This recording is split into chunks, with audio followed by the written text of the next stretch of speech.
이번 시간에는 요즘 도시어부 뭐 이경규 씨하고 이덕화 씨 나와서 그 낚시 하는 프로그램들이 굉장히 인기가 있잖아요. 근데 그 도시어부라는 게 그 성공할 수 있었던 거는 실제로는 낚시 하시는 분들이, 낚시를 레저 중에서도 자기의 제일의 취미로 갖고 계신 분들이 의외로 많다는 거예요. 근데 일반인들이 인지를 못하고 있었던 거는 제 생각엔 그렇습니다. 낚시하시는 분들은 전부 다 뿔뿔이 흩어지잖아요. 근데 뭐 골프를 하시는 분이나 스키를 타시는 분들이나 이런 분들은 전부 한 곳으로 모여요. 그래서 엄청 숫자가 많은 것처럼 보여져요. 근데 낚시하시는 분들은 전부 자기만의 포인트로 다 뿔뿔이 흩어지고 그러다 보니까 실제로 일반인들이 볼 때 낚시인이 그렇게 많은가? 몰랐던 거예요. 근데 방송을 막상 해보니 굉장히 생각했던 것보다 시청률이 많이 나와서 방송국에서도 상당히 지금 보험되어 있는 거로 알고 있습니다. 근데 거기서 이제 많이 하는 완장들 뭐 노란 완장 차고 뭐 나를 따르라 해가지고 그 춤춰주를 정하고 뭐 하는 것들을 보셨을 텐데 요새 그 바다 시즌이잖아요. 그래서 그 바다 낚시들 많이 하고 감성돔, 특히 감성돔을 뭐 노리는 그런 그 대상 어종으로 삼는 그런 갯바위 낚시도 하고 하는 걸 많이 봤을 텐데 그 가장 기본이 되는 것이 찌낚시 아니겠습니까? 찌낚시는 지금 여기 이제 보시는 것처럼 이런 그 낚싯대 아주 가늘고 이런 낚싯대를 가지고 낚시를 하는 거죠. 왜냐면 하루 종일 들고 있어야 되니까요. 찌낚싯대들은 무게감, 그 다음에 또 파워, 그 낚싯대의 이런 것들이 굉장히 중요합니다. 근데 찌낚시의 개념을 가장 처음 이해를 하시면 모든 장비가 거기 따라가게 돼 있어요. 이 찌잖아요. 찌낚시라는 건 찌를 꼭 달아야 되지 않습니까? 근데 찌가 어신을 파악하는 목적도 있지만 내가 원하는 곳까지 내 미끼를, 단 바늘을, 채비를 이동시켜주는 이동수단인 경우죠. 그러니까 원투를 했을 때는 내가 던져서 떨어지는 부분에서 거기에 그 대상 어종이 와서 입질을 해줘야 잡을 수 있지만 찌낚시는 미끼를 달고 계속 물을 따라 흘러간다는 거죠. 왜 흘러갈까요? 바다는 여러분들도 아시다시피 조류가 있지 않습니까? 조류라는 거는 결국은 이 물고기라는 거는 조류를 거슬러 댕기지 조류를 따라서 다니지는 거의 않아요. 거슬러 다닌다는 거는 결국은 물이 흐르는 쪽을 향해서 머리 흐르는 쪽으로 물을 헤치고 다니기 때문에 그래서 모든 어류가 지느러미가 생긴 거나 지느러미가 굽는 거나 유선형으로 생긴 거는 배처럼 물을 이기고 나가기 적합하게끔 생겨져 있죠. 그래야 먹을 것이 착류서부터 결국 조류를 따라 흘러가기 때문에 물을 거슬러 다니지만 먹잇감을 만날 수 있겠죠. 그래서 그 어류들이 그 습성을 이용해서 찌는 결국은 조류를 따라 흘러가니까 먹이를 매달고 흘러가다 보면 결국 대상 어종하고 만나게 되어 있습니다. 그래서 밑밥도 그래서 찌는 거고요. 그러면 이 찌낚시에 여러 장비들이 필요하지만 찌낚시에서 가장 중요한 것은 장비 자체가 굉장히 종류는 많지만 굉장히 간편하게 가지고 다니셔야 된다는 거예요. 왜냐하면 갯바위 자체는 갯바위가 됐든 선상이 됐든 많은 걸 풀어 헤쳐놓고 할 수 있는 여건이 못 됩니다. 배도 흔들리기 때문에 채비도 다 엎어질 수 있고요. 그래서 저 같은 경우에는 이 작은 통 하나하고 그 다음에 작은 봉돌을 하나 다 줄 수 있는 통 하나로 모든 걸 해결합니다. 그러니까 여기 아시피 이렇게 바늘들을 이렇게 사이즈별로 담아 다니고요. 또 반대편에는 이렇게 도래나 뭐 쿠션 뭐 이런 것들 많이 필요 없어요. 채비라는 건 구슬 뭐 이런 것들 아주 채비가 단순할수록 좋습니다. 필요 없이 집어넣을 필요는 없기 때문에 그렇죠. 그리고 찌도 보면은 아까도 설명드렸지만 찌내는 기능이 입질을 보는 기능은 30%, 70%는 내 미끼와 내 채비를 안정적으로 내가 원하는 데까지 끌고 가줄 수 있느냐, 그 조류를 얼마나 잘 타줄 수 있느냐, 조류에 적합한 속도로 흘러갈 수 있느냐, 결국 부피와 비중과 원투를 멀리 던지려고 하면 비중이 있어야 되겠죠. 그런 여러 가지 여건이 맞아야 됩니다. 비관한 예로, 이건 옛날에 제가 사용하던 찌인데, 이 찌 보세요. 이게 이름이 금유호키입니다. 이 찌 같은 경우에는 위에는 동굴이 형태인데 밑에는 상당히 많이 깎여져 있죠. 그 이유는 급류, 결국 물발이 센 조류에서 찌가 많이 왔다 갔다 꼴랑꼴랑 움직이기 더 잘 안 보이니까 위에 쪽은 상당히 부력이 좋으면서 이렇게 많이 튀어나와 있어요. 밑에 쪽은 많이 깎여 있어요. 이건 뭐냐면 조류를 덜 받아라. 덜 받아서 많이 밀려가지 마라. 너무 빨리 밀려가면 안 된다. 그래서 많이 밀려가지 않게끔 급격히 깎아놨죠. 그래서 이게 금유호키입니다. 이런 형태의 일반적인 찌보다 이게 찌가 훨씬 몸통이 굵어 보이지만 물발을 받는 부분에 대해서는 더 적게끔 만들 수 있는 거예요. 그래서 이런 상황, 포인트를 벗어나지 않게 하기 위해서 이런 상황에서는 이런 찌가 필요한 거고요. 또 이 찌 같은 경우에는 0.85 정도의 크기인데 일반적인 찌에 비해서 굉장히 작아요. 이거는 뭐냐면 원투 기능은 없습니다. 그러니까 멀리 던지기에는 적합하지 않아요. 하지만 수심이 직벽 같은 데나 이런 데서 수심이 급격하게 먹을 때 같은 경우에는 부력이 크기 때문에 멀리 보내지 않고 가까운 곳에서 급심을 이루고 깊은 직벽 벽에 붙여서 낚시를 할 때 이럴 때는 굉장히 위력을 발휘할 수 있는 찌입니다. 그리고 어신을 받을 때도 굉장히 이물감을 적게 느낄 수 있는 찌예요. 그러니까 이렇게 찌를 구매할 때는 상황에 맞춰서 낚시를 하면서 일어날 수 있는 조류, 세기, 그 다음에 포인트 수심의 깊이, 그 다음에 내가 얼마나 멀리 던져야 되는가, 조류를 받기 위해서 그런 포인트, 여건, 이런 것들을 감안을 해서 저 같은 경우도 찌를 이렇게 많이 다루는 편이죠. 이렇게 다양하게 찌를 구매하시는 게 맞습니다. 그리고 그 다음에는 찌가 설명을 드렸으니까 그럼 제일 중요하다는, 모든 낚시가 가장 중요한 낚싯대에 대해서 설명을 드릴게요. 낚싯대는 똑발라야 됩니다. 무슨 뜻이냐면 낚싯대를 폈을 때 낚싯대 끝하고 내 손잡이에 릴 달린 부분이 똑바로 펴져 있는 낚싯대가 좋아요. 무슨 얘기냐면 낚싯대가 축 처지든지 이랬을 때는 결국은 이 찌를 통과해서 라인이 나갈 때 저항이 될 수 있으면 적게 받으면서 여기까지 도달해서 자연스럽게 밑에가 나가야 되는, 밑에로 수심을 체비가 정렬되면서 그 대상 어종을 찾아 들어가야 되는데 여기에 무겁게 해가지고 내려보내지 않으면 라인이 낚싯대를 통과할 때 라인에서 저항이 많이 걸리고 많이 꺾이면 결국은 이 밑에 무게로 강제로 끌어당겨야 된다는 얘기가 나오거든요. 끌어당겼을 때는 뭐냐면 결국은 밑에 채비가 안정적이지가 않고 굉장히 둔탁한 채비가 됩니다.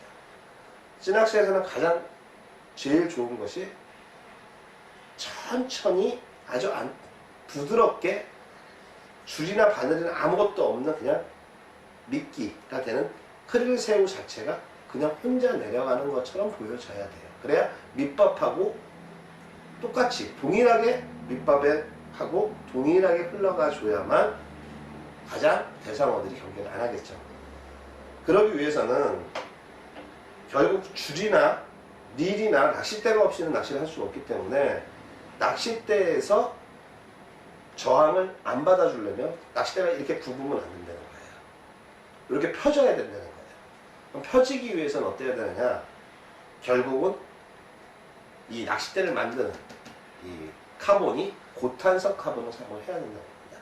고탄성 카본 사용을 해야 되고, 두 번째, 그러면 그 다음엔 이 라인 자체가 가이드를 다 통과를 해서 이 앞에 보이는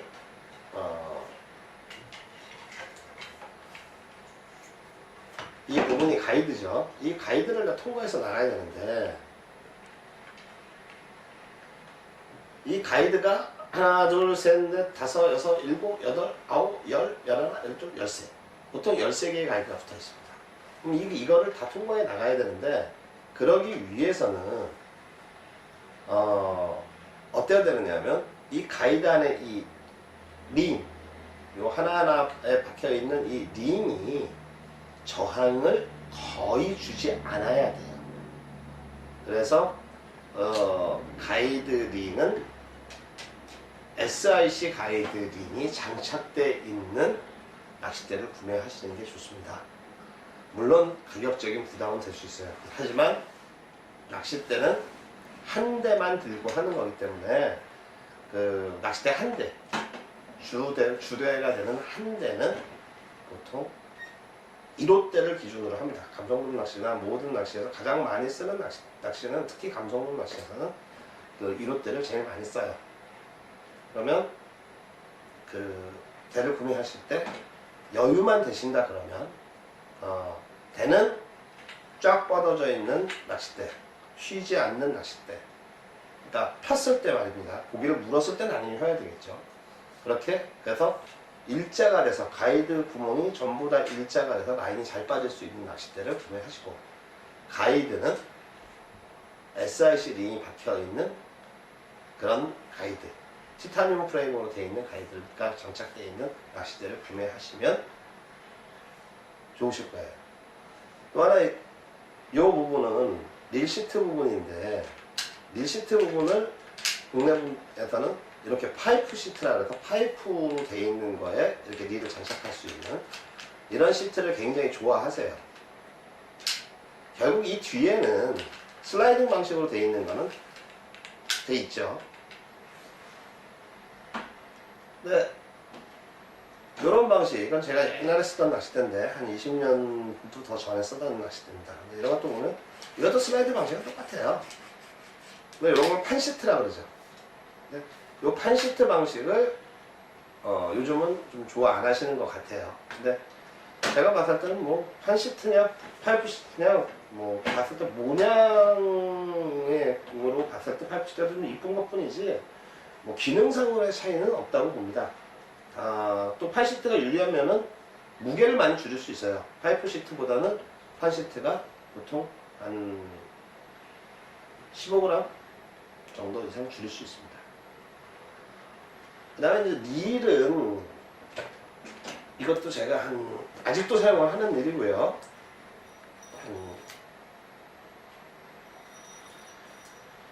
20년 이상 쓴 릴입니다.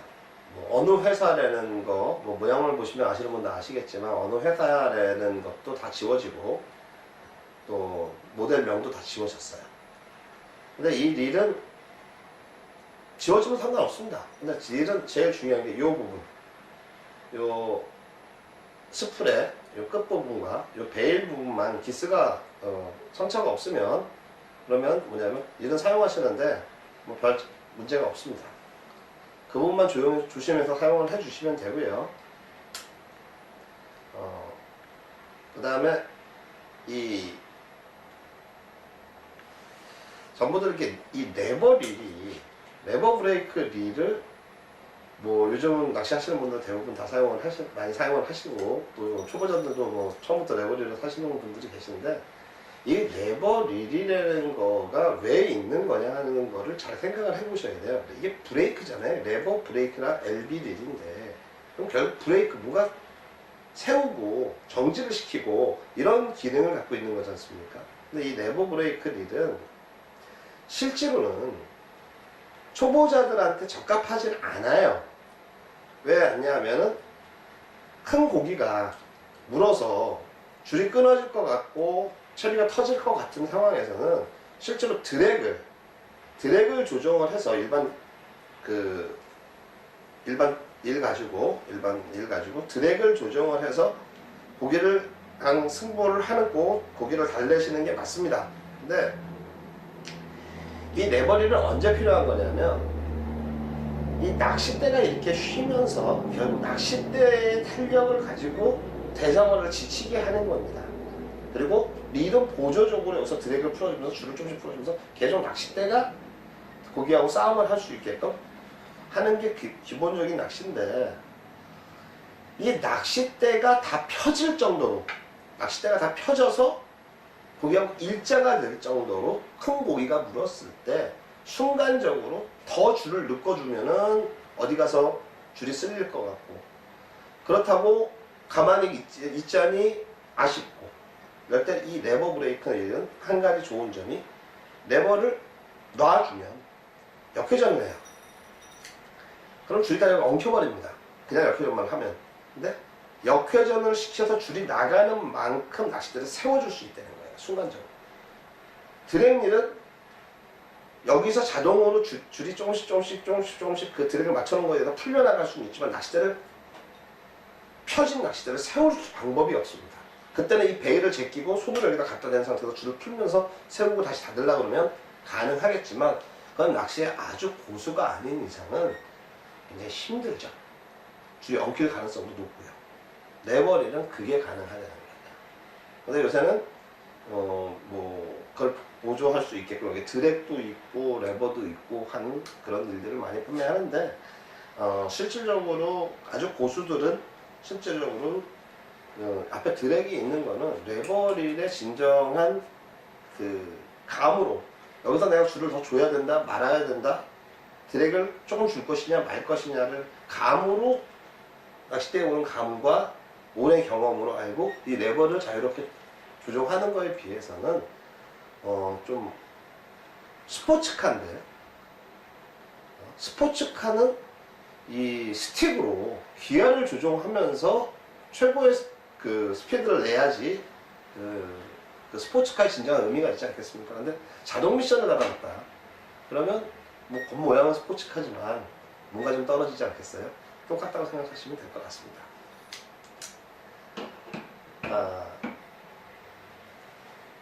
제가 여기 있는 이런 낚싯대들, 20몇 년씩 된 낚싯대들을 지금도 다 사용을 할 수 있을 정도로 오래된 그런 낚싯대들입니다. 근데 낚시를 이렇게 오랜 세월 찌낚시를 하면서 느낀 건데, 찌낚시는 어렵게 생각하지 마세요. 고기는, 대상어는, 감성돔은 무조건 크릴을 보고 먹습니다. 걔가 크릴을 먹을 때 의심이 안 생기도록 크릴을 자연스럽게 감성돔 있는 곳까지 보내주는 역할을 하는 게 이 장비들이에요. 쉽게 생각을 하시면 되고요. 그리고 나서 그 선택을 하실 때도 저항이 되는 부분이 뭐지? 바람? 바람이 많이 분다? 그런데 내가 맞바람을 받는다? 그러면 쥐가 좀 무거워야지 던져지겠네? 무거운지 선택하는 거예요. 그 다음에 조류가 오늘 재물인데 생각보다 내가 앉은 자리가 좀 물발이 세네? 그러면 부력을 조금 고부력을 선택하시는 거예요. 그렇게 하나하나 내가 하고자 하는 거에 방해 요소가 되는 부분들에 대해서 그걸 극복하려면 어떻게 해야 될까? 라고 생각을 하시고 접근을 하시면 되는 것이, 이거를 남들처럼 채비를 외워서 뭐를 집어넣고 뭐를 집어넣고 뭐를 집어넣어서 채비를 외워서 하려는 방식은 맞지 않습니다. 찌낚시는 이해를 하는 것이지 채비를 외우는 것이 아니에요. 그리고 이 라인 같은 것도 보면은 대부분 보면은 이렇게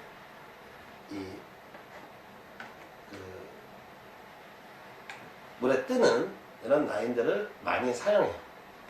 플로트 라인을 많이 쓰는데, 플로트 라인 자체는 여기 보시면 잘 보이실지 모르시겠지만은 요 줄 같은 경우는 804입니다. 804라는 건 뭐냐면, 줄을 단면으로 잘랐을 때 그 안에 8개 공기구멍이 있어요. 그래서 그 줄이 안에 구멍이 다 나서 공기구멍이 8개가 있다 보니까 당연히 물에 뜨겠죠. 요거 같은 경우에는 물에 뜨지 않습니다. 그러니까 천천히 가라앉아요. 근데 한 1m도 채 안 가라앉을 거예요. 이거는 비중이 1.06이기 때문에 1.06이면 바닷물에서는 1.06이면 거의 물에 거의 뜨다시피 한다고 보시면 돼요. 근데 이건 세미 플로트예요. 근데 저는 개인적으로 플로팅 라인을 굳이 고집할 필요가 없다. 세미 플로트 라인 가지고도 충분하다라고 전에도 한번 말씀드린 적이 있는데, 이유는 뭐냐면 바닷물이 이렇게 수영장에 있는 물처럼 잔잔한 게 아닙니다. 울렁울렁거리잖아요. 그러면 물이 줄이 위에 떠 있으면 물 따라서 이렇게 울렁울렁거릴 거라고요. 그러면 찌에 자연스럽게 들어가는 것보다는 더 어려울 수도 있어요. 오히려 세미 플로팅처럼 어느 정도 물 위에서 어느 정도 한 1m 정도 가라앉아서 안정적으로 찌까지 줄이 저항을 덜 받고 가는 게 더 유리할 수도 있습니다. 그리고 이렇게 804처럼 구멍이 뚫려 있는 줄들이 강도 면에서는 아무래도 조금 약하다고 볼 수 있습니다. 그리고 찌낚시는 시도를 한번 해보시고 싶으신 분들은 꼭 한번 해보세요. 그리고 또 하나는 고기가 있는 지역으로 가서 낚시를 하셔야 됩니다. 무조건 바다에 가서 한다고 되는 게 아니고 고기가 있는 지역, 그리고 수온이 맞춰서 그 대상어가 잘 나오는 지역을 가셔서 낚시를 한번 해보시면 아마 어느 낚시보다도 묘미가 있는 그런 낚시입니다. 다음 시간에 좀 더 자세하게 다시 설명드리는 부분이 오늘 부분별로 나눠서 설명을 드리도록 하겠습니다.